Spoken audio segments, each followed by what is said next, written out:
అందరికీ నమస్కారం. మలబద్ధక సమస్య ఎవరిని పలకరించినా మలబద్ధకం గురించి మనం మాట్లాడుకున్నట్లయితే ఎక్కువ శాతం మంది కంప్లైంట్ ఇస్తుంటారు. చిన్న వయసు నుంచి పెద్దల వరకు ఉన్నటువంటి అత్యంత సర్వసాధారణటువంటి అనారోగ్య సమస్యగా చెప్పుకునేటువంటి పరిస్థితి యొక్క మలబద్ధక సమస్య. దీన్నే కాన్స్టిపేషన్ అనేటువంటి పేరుతో పిలుస్తుంటారు అనమాట. కొంతమందికి 2-3 రోజులకు ఒకసారి మోషన్ అవుతుంటుంది. కొంతమందికి ఉదయం నుంచి సాయంత్రం లోపల ఎప్పుడోసారి మోషన్ అయిపోతుంటుంది. మరికొంతమందికి ఉదయం నుంచి సాయంత్రం లోపల ఏదో ఒక సందర్భంలో అయిపోయినా గట్టిగా రావడము, ముక్కడము, మూలగడం చేస్తే కానీ రాకుండా ఉండేటువంటి పరిస్థితి ఏర్పడుతుంటుంది. అట్లే ఇంకొంతమందిలో రోజు 2-3 సార్లు విరేచనం అయినప్పటికీ సంపూర్తిగా విరేచనం కాకుండా లోపల ఏదో మిగిలిపోయినట్లు అనిపించేటువంటి పరిస్థితి ఏర్పడుతుంది. ఇంకొంతమందిలో ఫస్ట్ కాస్త గట్టిగా వచ్చేసి తర్వాత మోషన్ అంతా లూజ్గా వచ్చేటువంటి పరిస్థితి ఏర్పడుతుంది. ఈ విధంగా రకరకాల పద్ధతిలో ఈ మలబద్ధక సమస్య కలుగుతూ ఉంటుంది. 100 మందిని గమనించినట్లయితే 100 మందిలో దాదాపు 90 మందికి కూడా ఈ మలబద్ధక సమస్య ఉందంటే అతిశయోక్తి కాదు.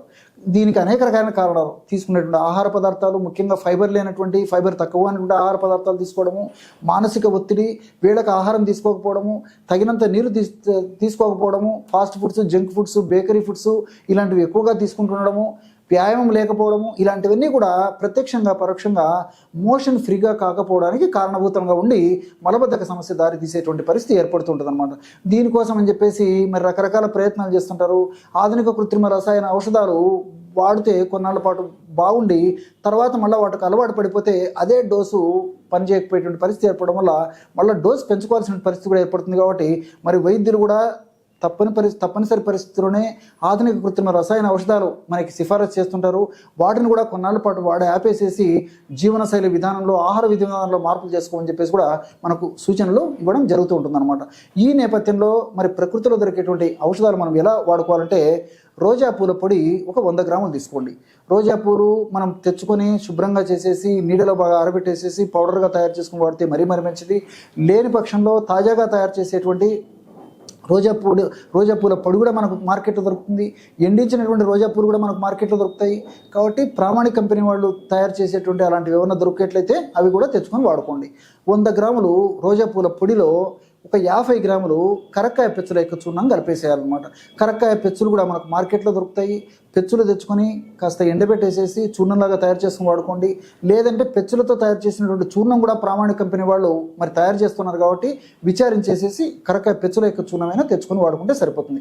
కరక్కాయ పెచ్చుల యొక్క చూర్ణాన్ని ఒక 50 గ్రాములు తీసుకోండి. అట్లే మూడవ పదార్థంగా సైంధవ లవణం, దీన్నే రాక్ సాల్ట్ అనేటువంటి పేరుతో పిలుస్తారనమాట. ఈ సైంధవ లవణము మనకు మార్కెట్లో దొరుకుతుంది, గడ్డల రూపంలో దొరుకుతుంది, పొడి రూపంలో దొరుకుతుంది. మరి గడ్డ రూపంలో దొరికేట్లయితే మీరు తెచ్చుకొని పొడి చేసుకోవచ్చు, లేకపోతే పొడి తెచ్చుకొని వాడుకున్నా సరిపోతుంది. ఒక 10 గ్రాములు సైంధవ లవణ చూర్ణం ఇందులో కలిపేసేయాలన్నమాట. ఈ 3 పదార్థాలు కలపడం వల్ల బ్రహ్మాండమైనటువంటి మోషన్ ఫ్రీగా ఎందుకు ఔషధం రెడీ అయిపోతుంది అనమాట. ఈ యొక్క ఔషధాన్ని చిన్నపిల్లల నుంచి పెద్దల వరకు కూడా వయోభేదం లేకుండా అందరూ వాడుకోవచ్చు. అన్ని ప్రకృతి గల వాళ్ళు వాడవచ్చు.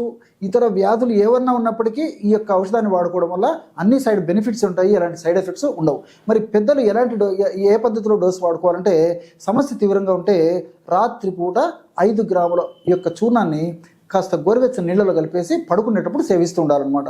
కాబట్టి సమస్య ఎక్కువగా ఉంటే నేను చెప్పినట్టు 5 గ్రాములు తీసుకోవచ్చు. పెద్దలు కూడా సమస్య ఆ తీవ్రత తగ్గిన తర్వాత కాస్త తగ్గించుకొని వాడుకున్నా సరిపోతుంది. కాబట్టి 2.5 గ్రాముల నుంచి 5 గ్రాముల వరకు, అంటే 1/2 టీ స్పూన్ నుంచి 1 టీ స్పూన్ వరకు, మరీ అవసరమైతే కాస్త ఎక్కువ కూడా వాడుకోవచ్చు అనమాట. కాబట్టి సమస్య తీవ్రతను బట్టి వాడుకుంటే సరిపోతుంది.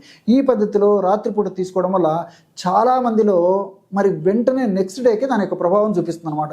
అంటే మనకి ఆ యొక్క సెన్సేషన్తోనే మెలకు వస్తుంది, మోషన్కి వెళ్ళాలంటే సెన్సేషన్తోనే చాలామందికి మెలకు వస్తుంది అనమాట.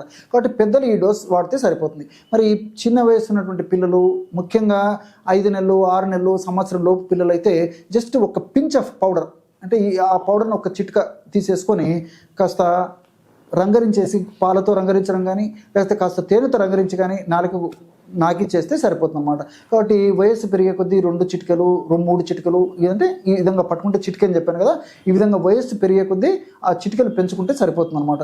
కాబట్టి 1 సంవత్సరం 2 ఏళ్ల పిల్లలకైతే ఒక 2-3 చిటికలు ఇవ్వచ్చు.